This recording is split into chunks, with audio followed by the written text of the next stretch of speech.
É de muita importância muita coisa que vai ser dita hoje aqui, e de valia doutrinária, para todos vocês.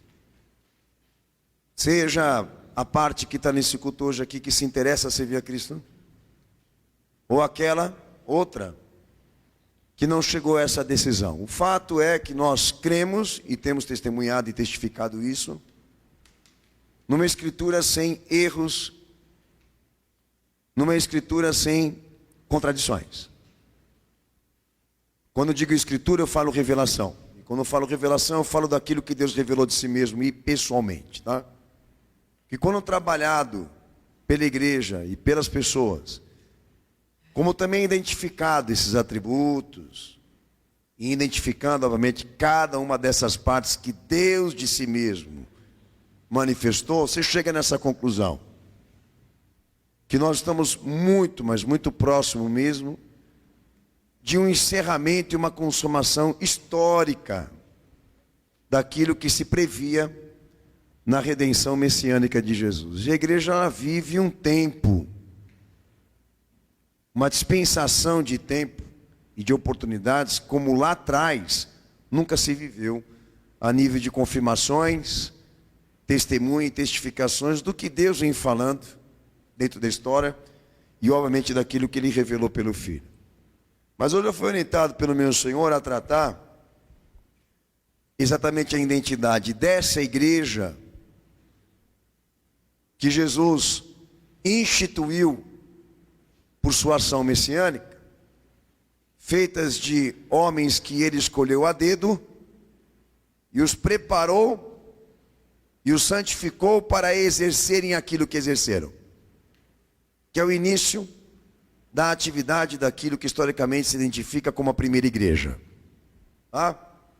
E alguns pontos vão ser importantes aqui para nós, por quê? Porque existe um tempo exato que isso aqui aconteceu, historicamente falando, e foi na ascensão de Cristo, pela ressurreição dele. Há também registro de que essa igreja, depois que tenha recebido de Cristo o poder e a autoridade que recebeu, ela registra historicamente um ministério legítimo, ou de atos legítimos, que na verdade poderiam dar o molde ou o modelo da igreja ideal. A igreja que a gente costuma dizer que é a igreja histórica e ininterrupta, porque é uma igreja que ela nunca parou de existir a nível de testemunhos, atos e exercício de fé. E esse outro detalhe, que ao mesmo tempo que se dá da parte do Senhor o tempo exato desse início de atividade legítima, se deixa muito claro ali historicamente o que progredia ali entre aqueles cristãos. Aquela igreja avançava para um progresso dentro dessa atividade, com reivindicações e objetivos que obviamente deveriam ser identificados por todos vocês. E por quê? Porque quando você chega na conclusão do que aquela igreja e aqueles primeiros cristãos testemunhavam ou eram para Cristo, você vai chegar num contraste daquelas que estão hoje aí.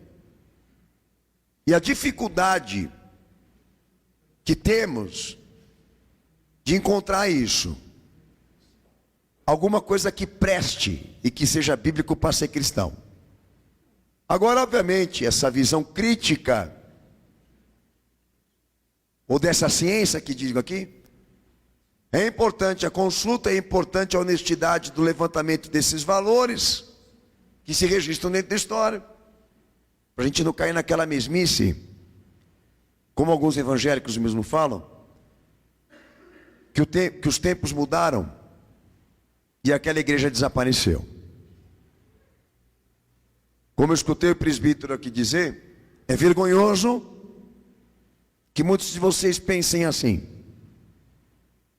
que a igreja que Jesus abriu, por homens que Ele escolheu, que ela tenha fechado para você. Obviamente já é um delírio teológico, uma prova de insanidade, com certeza. Mas também deixa claro, por outro lado, que você repete demais o que você escuta. Ou então trabalha muito pouco a sua pesquisa.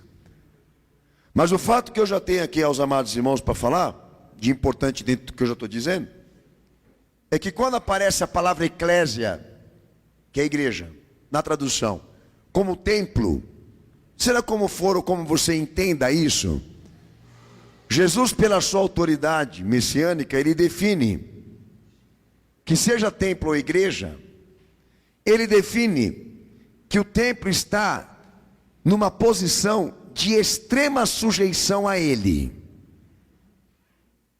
E ele é maior do que o templo.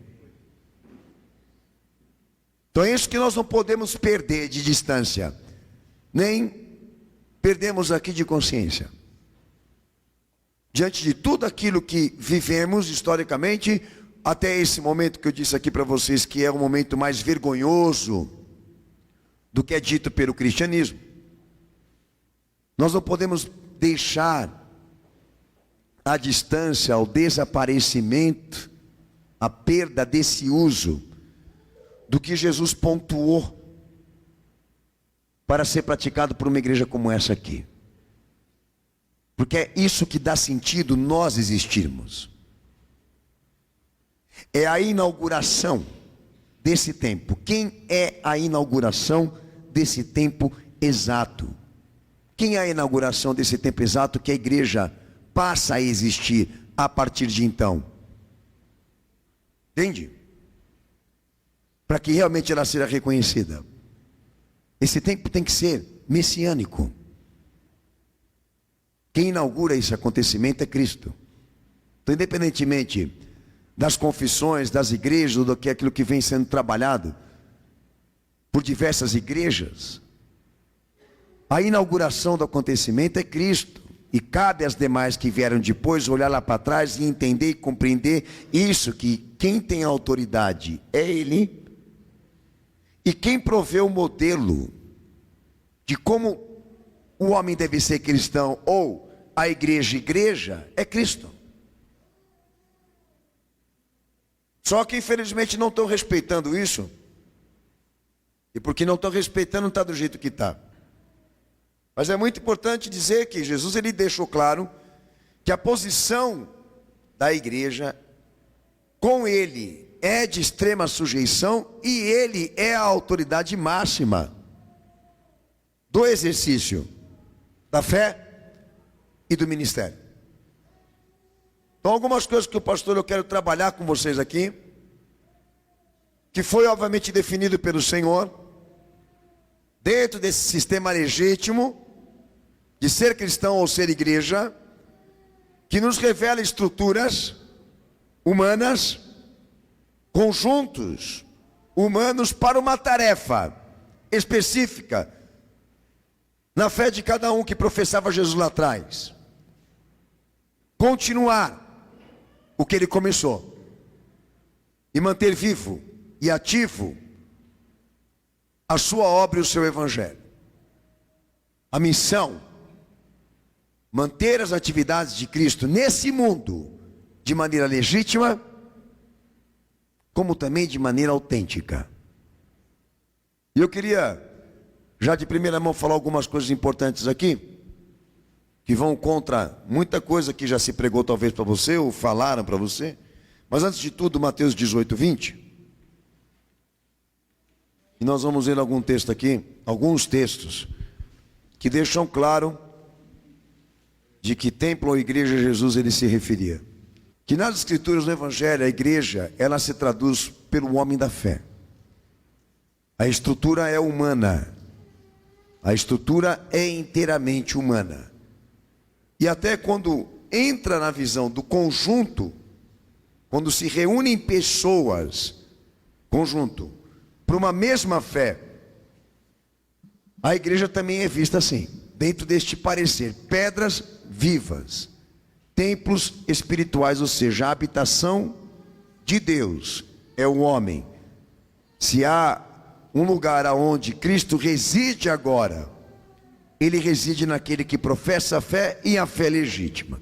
O que eu quero dizer é que está completamente fora de cogitação que a igreja ela seja vista dessa forma. Primeiro, quando se traduz evangelho como uma política baseada em visão corporativa, no sentido social, cultural, religioso da redenção. Eu quero dizer que a interpretação de alguns aí, no que diz respeito ao evangelho, é que quando a igreja existe, ela existe para este fim, para se organizar numa tarefa estrutural, que eu quero dizer institucional, por isso corporativa, e para honrar pautas que sejam sociais. Foge de que aspecto isso aqui? Daquilo que foi vivido por Cristo, porque o evangelho que ele revelou de si mesmo deixou claro uma coisa para todos nós aqui: que quando ele confia a tarefa do homem da fé viver os aspectos disso, do que ele testemunhou, do que ele viveu, é ele quem traduz o sentido disso para nós. Eu quero dizer é que com base naquilo que ele viveu e testemunhou, que se traçam os aspectos disso, daquilo que nós temos que cumprir, viver aqui e agora. Não serão e jamais será estruturas humanas ou definições filosóficas e intelectuais, mas ele, pela vida, dizendo à igreja quais são as reivindicações e objetivos que ela precisa cumprir. O evangelho não se alinha a nenhuma questão filosófica de tempo, de época, como também não se compromete a honrar hierarquias e muito mais ainda metas que se voltem a uma visão mais humana e social. E eu vou trabalhar com os irmãos aqui. O segundo aspecto que o pastor queria também mencionar, que jamais seria admitido pelo evangelho do Senhor, que o reino de Deus ele seja identificado dentro de uma dispensação materialista, terrena, como forma de governo, hierarquia eclesiástica, e deve ser atualizado mediante avanço político da igreja, como também institucional na vida do mundo. A igreja que Jesus instituiu, ela não tem esse padrão. A igreja ela não era vista dentro de uma visão sofisticada no que diz respeito a templos, cargos, hierarquias, funções e até alguns políticas e estatais. A igreja instituída por Cristo, que vai ser dito hoje a vocês aqui, ela é vista dentro de atos que assumem a responsabilidade de colocar em prática o evangelho da vida dele. Vocês imaginam a igreja assim, com uma estrutura, e dentro dela as divisões do serviço. Naquela igreja lá atrás, o reino de Deus não estava dentro de uma dispensação materialista, arquitetônica e muito mais política. A dispensação do reino de Deus era consciência, é pensamento legítimo, obediência como atos legítimos. Você sabia identificar um cristão pelo que ele pensava, pelo que ele falava, pelo que ele cumpria, não passando na porta de uma igreja como essa agora aí. Foi claro? O reino de Deus que se cumpriu em Cristo, de maneira pessoal, personificada, tem o mesmo molde, o mesmo jeito, a mesma cara, a mesma essência, o mesmo rosto de missão ou de existência. Ele não tinha estruturas, não havia arte, não havia essa visão materialista naquilo que ele exercia. Que eu estou falando de conceitos que foram, por muito tempo, sendo ensinados dentro do movimento evangélico, tá? Um outro ponto que eu quero mencionar aqui, que o poder e a autoridade da igreja se apoiasse na influência com o mundo corporativo, com o mundo eclesiástico, com grupos religiosos, até mesmo ligados ao Estado. Que o que anda ensinando por aí é que a igreja, para que ela realmente comprove que Jesus está nela, ela precisa comprovar avanço político, econômico, social. Ela precisa provar influência. Ela precisa comprovar poder de influência. Aonde isso está escrito? Que a autoridade e o poder que Jesus conferiu à igreja necessitava ou exigia de que ela se aliançasse ao Estado, ou então de que ela pedisse arrego para aqueles que são mais influentes, para que ela seja bem vista, ou tenha a sua credibilidade. Alguns de vocês até têm esse conceito. Um pregador se posiciona para anunciar a palavra, você vai querer saber qual é a formação intelectual dele, vai querer saber qual é o currículo dele, qual a biografia dele, porque senão você descredibiliza totalmente o que ele vai falar.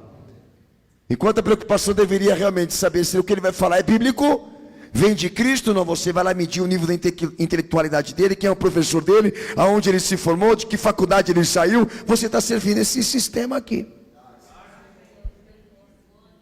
A igreja, para poder ser respeitada e ser ouvida pelo povo, precisa existir dentro dela o quê? Autoridades jurídicas. Ou então aqueles que comprovem renda ou patrimônios, que tenham o poder, né, aquisitivo econômico.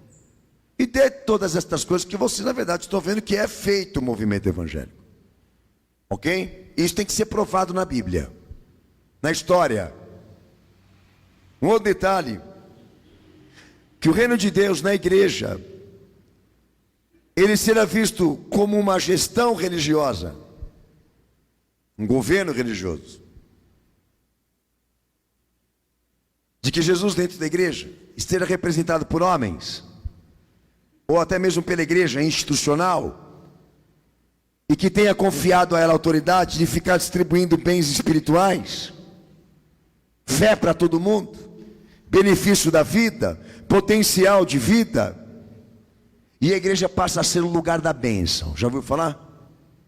O lugar e o local da bênção, a igreja institucional. Aonde isso está escrito? Que o poder e a autoridade que Jesus conferiu àqueles que servem a fé, que tem que ser vista dentro desta ideia, desse pensamento, dessa tradução, de que eles são representantes, eu digo, representantes da verdade e autoridades para distribuir às pessoas as bênçãos conferidas de Cristo. Você escuta muito isso dentro da igreja: se você não tiver fé, eu tenho fé. E de que falha a tua fé? Na minha perspectiva, na minha experiência, a tua fé não vai poder me salvar e nem me livrar. Mas você quer dizer o quê? Que se eu não tiver, você vai me ajudar? Ou do tipo, lugar da bênção. Vamos lá hoje buscar a bênção. Vamos lá hoje porque vai ter um homem lá muito usado por Deus para falar com você. Então a igreja vem sendo trabalhada assim, com esse aspecto aonde Deus mora, Deus habita, né? Você veio hoje aqui, você viu Jesus aqui? Você deu boa noite para ele? Você cumprimentou ele quando você entrou lá pela porta? Deixa de ser tonto, raso, fútil. Isso não acontece. Pelo contrário, você está me vendo aqui e antipático, aliás. Não te dei nem boas-vindas, você vê? Que detalhe, porque eu não te vejo como um freguês. Mas Deus habita lá no cenáculo da fé. Vamos entrar lá na igreja, que a hora que eu chegar lá, Jesus vai estar lá. É a residência, é a casa dele, é a mansão Norman dele. Eu quero saber se isso é bíblico. Vamos buscar a bênção lá na igreja. Se eu estiver pisando na tua marmita e estragando com a tua festa, a minha intenção não era essa. O fato é que Deus não vai honrar esse pensamento. De que a igreja recebeu de Deus riquezas que ela tem guardada no porão e que vão sair distribuindo de acordo com aqueles que eles selecionam, profetizam, ou acreditam, ou têm boa relação. Tá bom, você quer acreditar nisso, ótimo. Só que tem um detalhe, você tem que provar se Jesus usou esse sistema. Se esses conceitos que estão aqui estavam lá. Porque aí é que está a questão. Cristianismo representa o quê? A patente da institucionalização desse processo. Ou da existência disso. Da igreja. Quando fala-se de cristianismo, fala-se de catolicismo, protestantismo e islamismo. Porque tudo isso foi erguido e construído pelo mesmo sistema e por uma mesma ordem filosófica. É tudo farinha do mesmo saco para atingir demandas religiosas. É o confisco da igreja e o controle educacional religioso desse mundo, que saiu da Grécia, entrou para Roma, Roma sumiu, e dali para frente foi passando como princípio hereditário, que sai um, entra outro, eles fazem a mesma coisa, só muda a placa, só muda a forma do templo, eles todos praticam o mesmo sistema ou executam o mesmo sistema. Obviamente deveria ser mais estudado, não é meu propósito com você hoje aqui, mas em compensação, aquilo que o pastor eu falei até agora, para fazer esse resumo, é que a igreja não pode e jamais deve ser vista por você dentro de uma visão puramente institucional. A igreja não pode ser considerada por você, ou por mim, ou qualquer um, com local, endereço, com inscrição, com registro, coisa do tipo. Porque a igreja que Jesus instituiu e abençoou e certificou com a dispensação do Espírito Santo e do Evangelho que Ele mesmo testemunhou, essa igreja é uma igreja vista dentro de um quadro humano de responsabilidades. Dentro de um quadro, de um conjunto humano de crentes e convertidos que assumiram isso, servi-lo com legitimidade, com obediência e temor.